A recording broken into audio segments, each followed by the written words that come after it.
울산에서 버스 운전기사가 처음 확진 판정을 받으면서 우려의 목소리가 높습니다. 78번 확진자인 이 기사는 증상이 발현된 22일까지 버스를 운행했는데 동선 조사 기간인 증상이 있기 이틀 전부터 증상 발현 때까지 무려 18차례나 운행한 걸로 드러났습니다. 당시 이용 승객은 850여 명이나 되는데 울산시는 승객을 조사 대상에 포함하지 않기로 했습니다. 기사와 승객 모두 마스크 착용을 준수했고 운전석에 격벽이 있어 안전했다고 판단한 겁니다.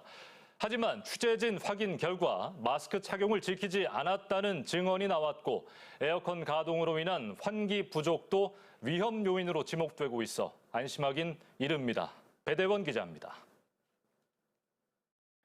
울산 78번 확진자가 운행한 127번 시내버스는 태화강역과 시청, 현대자동차 등을 오갑니다.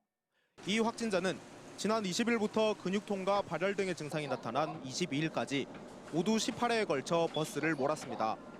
이용 승객만 850여 명에 이릅니다.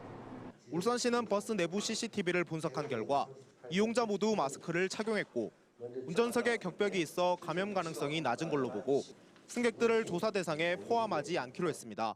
마스크는 정확하게 끼고 있었고 그다음 승객 중에서도 마스크를 끼지 않은 승객은 단 한 명도 나왔습니다. 조사 범위를 어떻게 해결을 하니까 서울도 그거는 잡았고 잡을 필요가 없다.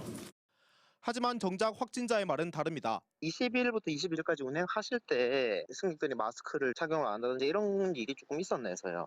그렇죠. 항상 비기자입니다. 밀폐된 공간에 소음 바람으로 감염이 될 수 있다고 하니까 그런 쪽에서도 의심이 되고요.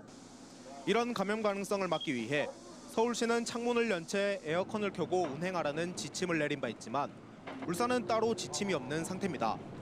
실제로 중앙방역대책본부는 최근 경기도 파주시 카페 집단 감염과 관련해 에어컨으로 인한 환기 부족을 위험 요인으로 지목하기도 했습니다.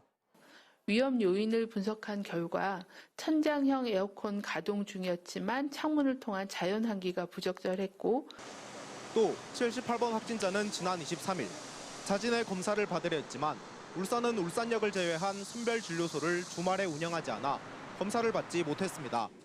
결국 하루 뒤인 월요일에 검사를 받고 화요일 저녁에야 결과가 나왔는데 늑장 대응이라는 지적이 나옵니다. 코로나19 재확산 추세가 심상치 않은 만큼 방역당국의 세밀한 대응이 필요해 보입니다. UBC 뉴스 배대원입니다.